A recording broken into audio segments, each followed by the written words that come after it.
So on the 15th of November, we came together here in The Hague, where I live, with 11,000 pro-lifers. And we marched peacefully in silence. That's what we do in the Netherlands, because we are the voice for the unborn. In the Netherlands, we have almost 40,000 abortions each year, because I see with Gen Z, they're not indifferent to suffering, to human rights issues. I think that if we can open their eyes, that they will be a great force in this revolution. Definitely, there are zones, and lots of sidewalk counselors do get arrested still. And we see actually an increase in arrests in the recent months. I don't want to take any rights away, and I just want to have a conversation. I just want to know their side, and I don't want to force anything on them.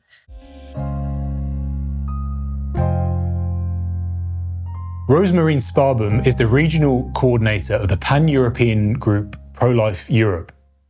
The group spans 7 European countries and places an emphasis on pro-life street outreach. Rozemarijn is speaking to me today from the Netherlands. Rozemarijn, thank you for joining us on SPUCTV. Now, I understand that you recently had your National March for Life in The Hague. How did it go? And do you personally take any signs of encouragement from it? It went really, really well. So on the 15th of November, we came together here in The Hague, where I live, with 11,000 pro-lifers. And we marched peacefully in silence. That's what we do in the Netherlands, because we are the voice for the unborn, just to show like the echo of the silence of the unborn. That's why we walk. And we have protest boards, but we don't shout or anything. So it's very impactful to see so many people come together, and it was really, really encouraging. We share testimonies from women who have had abortions or who chose life, and that is very, very encouraging to see. And was it a particularly young crowd, would you say? Was it a fair mix, demographically speaking? I think it was fair. Yeah, it was very mixed. So I am surprised. There are elderly people, there are young children, but also a lot of Gen Zers, a lot of students. So it's basically everyone. The other side sometimes tries to accuse us that it's only old white men that are joining the march. And yeah, that's just not the impression I get. No. Yeah, fantastic. Now, Rose, a lot of our viewers will be familiar with the situation in the UK and perhaps America when it comes to abortion law, but not so much with what's happening in Europe. Now, in the Netherlands, can you tell us what the situation is like with regards to abortion law and the scale of unborn children being killed? Yeah, so in the Netherlands, abortion is legal up to 24 weeks. Most doctors won't go beyond 22 weeks. So that also says something about how far doctors are willing to go. But if you have a fetal abnormality, which could also be like Down syndrome, you could still choose to terminate also later on in pregnancy. So it does happen after 24 weeks. So it's comparable then with the situation here, essentially? Yeah, the situation there, I think it's comparable. Yeah, and in the Netherlands, we have almost 40,000 abortions each year. Okay. Wow. Okay. In a country of how many people is that? Around 18 million. Okay. Right. Now, Rose, here in the UK, we've had buffer zones around abortion facilities for a couple of years now, and we've had a couple of internationally famous cases, whether it be up here in Scotland where the law is different. We've had an elderly lady called Rose who was arrested simply for holding a sign with a completely inoffensive message. We've also had Isabel Vaughan Spruce arrested down in Birmingham in England for doing what she was doing for years, holding pro-life vigils outside of the Mary Stopes there. Now, are buffer zones a reality for pro-lifers in the Netherlands as well? Definitely. And it depends on the area, the city. The city councils are responsible for the rules where you are. So you have to know the rules of where the abortion clinic is at, but definitely there are zones, and lots of sidewalk counselors do get arrested still, and we see actually an increase in arrests in the recent months. And is that a nationwide law, or does it only affect certain areas? So the buffer zones, they are different in each area, because the city council, they decide on it. So it's local laws. Right. Okay. Now, Rose, I understand that the work of ProLife Europe is comparable to SPUC's Project Truth initiative, which you might have heard of, in that there's a kind of street outreach element to the work of ProLife Europe. Can you tell us what ProLife Europe as an organisation have been up to recently? Yeah, so ProLife Europe, it's a European student movement. So we are present in different countries, 7 countries. And in the Netherlands, we are also present with student groups on universities, where we do monthly outreaches on campus and in city centers to reach the pro-choicers, the young pro-choicers, and to talk about abortion, to really see, like, to try to touch their heart, really, and change their mind in this way. And it's great to see. It's great to see that the work you're doing on social media. It's very visible work that we, regardless of where you are in the world, you can see. You mentioned 7 countries. Which 7 countries? I don't expect you to list all 7, but which 7 countries are they? Because I don't think it includes the UK, does it? No, so we are in Germany, in Lithuania, in Poland, in Portugal, in Switzerland, and in Austria and the Netherlands. I think I've listed them all now. Brilliant. Very good.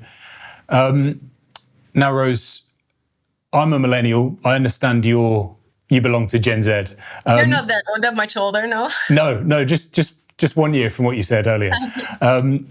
Do you think that Gen Z, because you mentioned that a lot of your outreach involves talking to them, not exclusively, but largely, do you think Gen Z could be the generation to help end abortion, whether here in the UK or in the Netherlands where you are? Yeah, I think so, because I see with Gen Z, they're not indifferent to suffering, to human rights issues. I think that if we can open their eyes, that they will be a great force in this revolution, for sure. And a lot of Gen Zers who have always, like, grown up in the culture, they just repeat what they've been told. But when you talk about it with them and they start to think, you do see like there is a fertile ground there. Interesting. Yeah. So as you alluded to there, perhaps it's their openness to talk about human rights across the board. Exactly. As pro-lifers, we can tap into that and get them to consider, arguably the greatest injustice of our time, which is abortion. Now, Rose, with SPUCTV, we're recognising the need to try to change the culture with the means at our disposal, namely the digital space. Are you at ProLife Europe focusing much of your efforts on trying to promote a culture of life in this online space?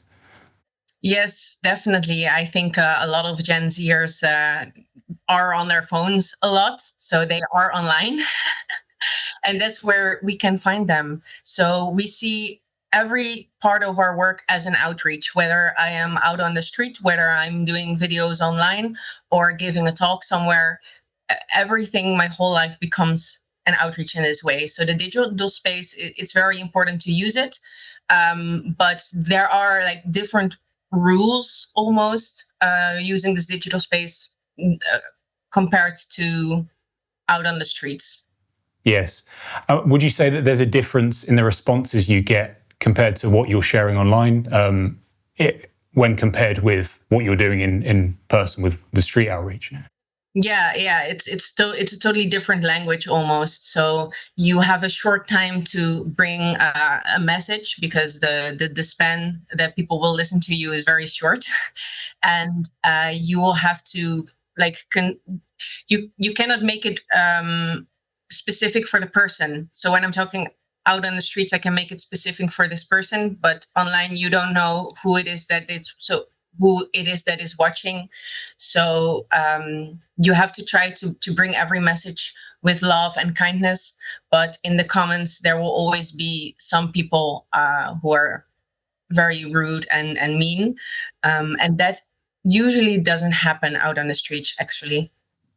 Yeah, because it's so much harder to be verbally abusive to someone's face when compared with typing a message on Instagram. Yeah.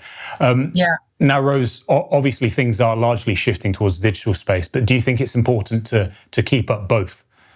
Yeah, 100%. I think it's important to keep up both and to use the talents that we've been given. So if you are a pro-lifer and you are good with editing or videos, you should use your talents there. But if you are very good with like directly listening to people, you should go on outreaches and join us there. So everyone has been given specific talents, and I think everyone is called in a way to join the pro-life movement.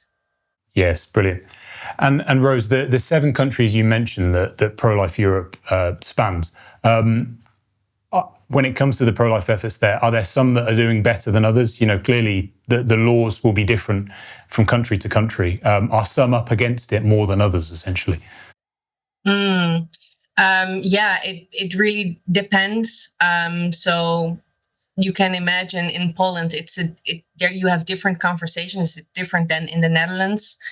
Universities respond different. So sometimes groups might be, in a way welcomed on a university, but in other places, like in Heidelberg, they are banned because they were not women friendly, or they are against their rules somehow. So you really see like a different response, but the fight is needed everywhere. And especially if we can work together as students across Europe, I think we can have a presence that people will see, people will notice. And in this way, we can really change the culture. I think it's really important, if for no other reason than, you know, pro-lifers in Germany recognise that they're not alone, that they're in solidarity with pro-lifers in the Netherlands, in Portugal, in the UK. Yeah, it's fantastic. Now, finally, Rose, one question I'd like to ask all of our guests. What is the one thing that you wish that advocates of abortion knew about pro-lifers? That I care about them, that I love them, that I don't want to take any rights away, and I just want to have a conversation. I just want to know their side, and I don't want to force anything on them. So a lot of the times you are fighting with ideas people have about you or about your movement, and that's something, yeah, I would like them to know that I just want to come closer together. Well, that's a brilliant note to end on. Rose, lovely to speak to you. I look forward to speaking to you again, hopefully, and hearing more about the more updates from the work of ProLife Europe. Thank you very much. Definitely. Thanks so much.